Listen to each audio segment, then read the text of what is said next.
মিরপুরের বহুতল ভবনে আগুনের ঘটনায় যারা আটকা পড়েছে তাদেরকে ফায়ার সার্ভিসের কর্মীরা উদ্ধার করে নামিয়ে তুলছে। আপনারা দেখছেন একে একে কিন্তু ফায়ার সার্ভিসের কর্মীরা তাদেরকে ছাদ থেকে যারা ছাদে আশ্রয় নিয়েছিলেন তাদেরকে নামিয়ে তুলছে। আপনারা দেখছেন সেই দৃশ্য। দর্শক, এই মুহূর্তে মিরপুর 2 থেকে আপনাদের দেখানোর চেষ্টা করছি। আমরা জানেন যে মিরপুর 2 স্টেডিয়ামের যে ঠিক বিপরীত পাশে যে বহুতল ভবনের 11 তলার যে ভবনটি, সেই ভবনটিতে অগ্নিকাণ্ডের ঘটনা ঘটে এবং এর পরপরই কিন্তু ফায়ার সার্ভিসের কর্মীরা এখানে উপস্থিত হয়ে যারা ভবনটিতে আটকা পড়েছে তাদেরকে নামিয়ে আনছে। সেই দৃশ্য আপনাদের দেখানোর চেষ্টা করছি।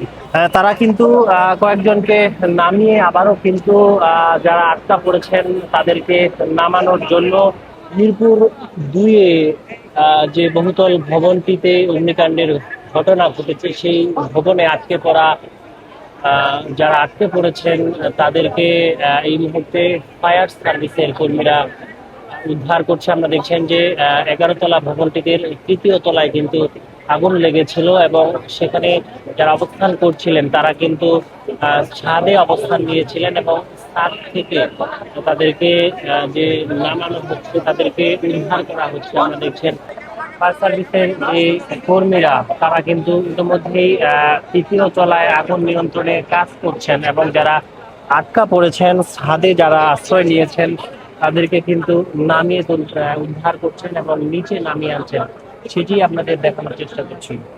দর্শক, আমরা দেখছেন যেই বিল্ডিং এ আটকে পড়া যারা রয়েছে অর্থাৎ আশ্রয় নিয়েছিল 3য় তলায় আগুন লাগার ফলে তৎক্ষণাৎ কিন্তু তারা ছাদে গিয়ে আশ্রয় নিয়েছিল এবং তাদেরকে কিন্তু ফায়ার সার্ভিসের কর্মীরা নিচে উদ্ধার করে কিন্তু নিচে নামাচ্ছে, সেই দৃশ্য আপনাদের দেখানোর চেষ্টা করছি। এই আঙ্কেল আঙ্কেল আসো আসো দাও দাও দাও দাও আসো আসো আপা তুমি দাও না দাও না